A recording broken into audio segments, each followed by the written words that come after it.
Those who plan for success achieve success. Anyone that you follow, any sports team that you follow, celebrity, they have all had a plan. They have had a desired outcome. And because they have had that desired outcome in mind, they have been able to look out for what they need to do in order to make that happen.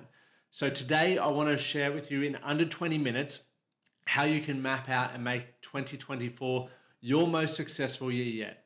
And if you go back through my YouTube videos, I've done this presentation every year, I think since 2020, and I've refined it and made it shorter and more simple because I think in the beginning, I was overwhelmed and so excited with what I thought you had to do in order to achieve success.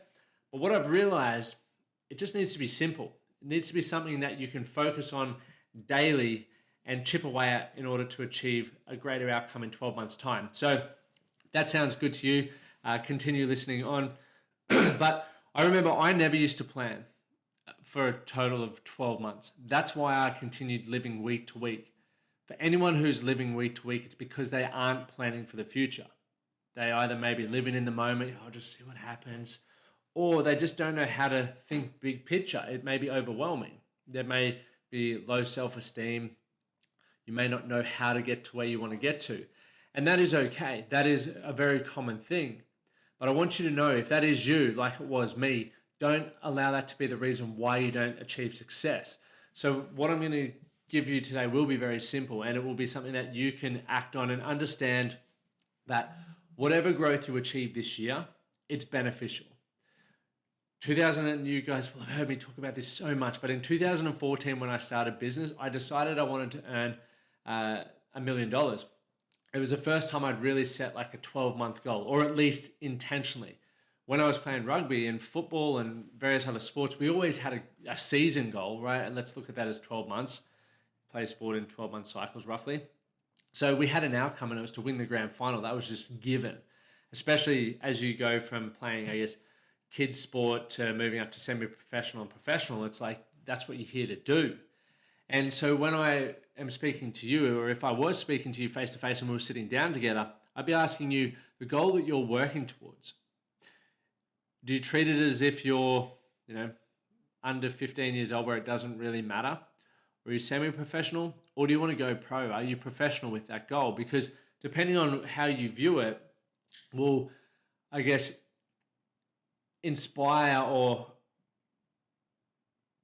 give you a marker of how detailed your planning needs to be around achieving this outcome. So I'm going to give you the framework that I use every year, and I'll make it very simple that you can go away from here and implement it into your own life. And once again, goal setting is a skill as well. So don't just think that you do it once and you'll nail it. Life happens to all of us. And 2014, I set that goal.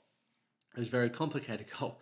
And I also wasn't honest with where I was at. I thought I was much better, and I thought it was so easy to make $1 million just because I had enthusiasm. Wrong.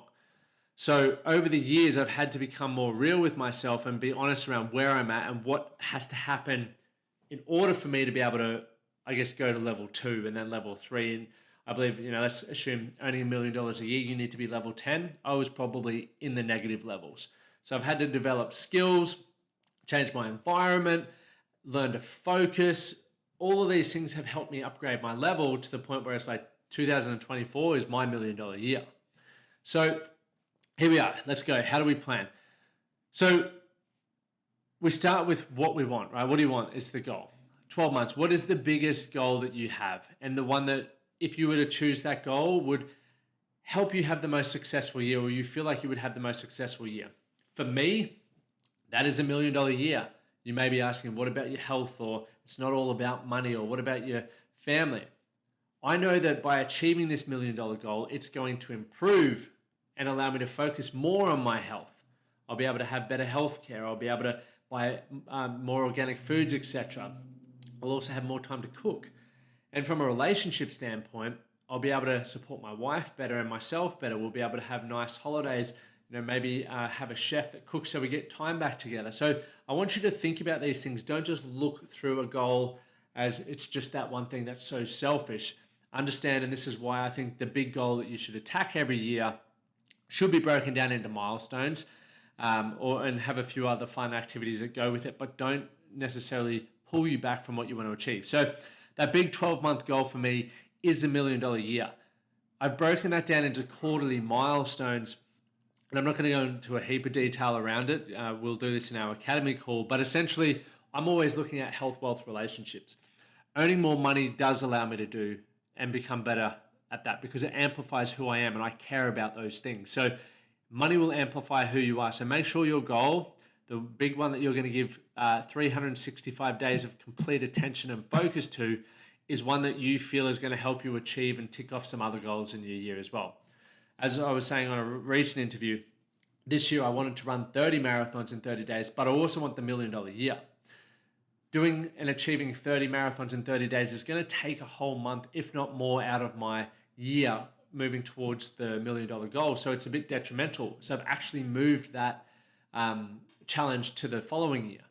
Whereas if I achieve, once again, the $1 million goal, it's going to tick off a lot more goals like that. So some milestones for me is going to be able to fly my family over to Nashville to visit me. I'm going to be able to fly myself and Amy to a nice holiday destination, which if you follow along this year, you'll find out where that is. Okay. And then I've got, I'll have to get my phone, it's there, a few other weekly, quarterly milestones around members and testimonials to make sure that we're still delivering an incredible service and our academy keeps growing there. So what it looks like, and here we go, 12-month goal. Once you've established your 12-month goal, we then need to break that down into our quarterly milestones. So what has to happen in quarter 3 in order to make your 12-month goal a reality? What has to happen by the end of quarter 2 in order to put you on track to achieve your quarter 3, which will achieve your final year? And where do you need to be at the end of your first quarter? So when you create milestones, you're now looking at targets to, one, inspire and motivate you, but they're also checkpoints, because at each checkpoint, you're either going to be on track or you're going to have fallen behind. Now, depending on which side of or where you're at on that, you'll then now go through a new checklist. What do I need to do to get back on track? What have I been doing that isn't necessarily delivering the results?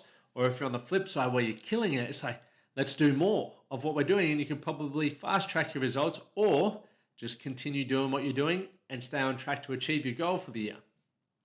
How do we then work our quarterly goals, our quarterly milestones? We then break it down into monthly, right? For some of us, if you look always 12 months down the track, it can be overwhelming. Many people, when they experience overwhelm, don't act, okay? So if we can get you to break out of overwhelm and more into certainty and action by breaking things down into bite-sized chunks, then that's going to be more productive, because you can focus on what's in front of you, and then you can look up when you need a bit of motivation and inspiration, or maybe days where you're questioning, why am I doing this? Okay, so it's very important to look at it like that. From the monthly, same thing. You know where you need to be at the end of quarter 1. So where do we need to be at the end of month 2? Where do we need to be at the end of month 1, in order to know we're on track? We're just, once again, breaking it down. It is a lot of work. But by thinking about where you need to be and creating these milestones, you're also now starting to think about, okay, if I'm to do that, what do I need to do? You know, for me this year, we've got a great number of members, but we want to triple that. And in order to do that, I've looked at why hasn't that happened in the past and what are our options in order to make that happen in the future. I've never paid for advertising. Okay, so paid advertising is going to come into play this year. That should fast track us getting in front of more people. I'm going to be more specific with the guests that we get on the show. I'm going to have more phone calls and cold outreach this year in order to make that happen. So now what I'm doing is I'm giving myself monthly targets for that, which will then flow into weekly actions.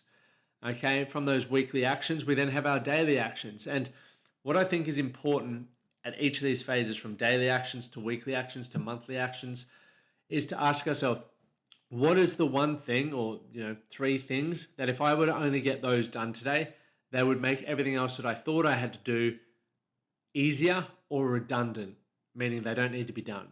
Okay, that way it helps you focus on what it is, but you're always refining your process, because when you're getting that feedback, as I said earlier, you're either getting the outcomes or you're not. Okay, and if you are getting the outcomes, keep doing it. You can even double down on it and get it done quicker. Or you need to work out how you can be more efficient and refine your processes to get back on track. And once you find that out, then we go to the original thing where it's like you double down on it or you keep on the path that you're on. So when we're looking at obviously that framework there, you've got 12-month goal, you've got quarterly milestones, monthly milestones, weekly milestones, and then daily actions. Okay, very, very simple. So your daily actions should be moving you to your weekly milestones. Your weekly milestones should be moving you to your monthly milestones. Your monthly milestones should be moving to your quarterly milestones, and your quarterly milestones should be guiding you to your 12-month goal. Very simple. Now, so we don't get bored, so we don't have our relationships fall apart, we don't lose our health, which I'm a big believer that you shouldn't sacrifice that for money and career progression.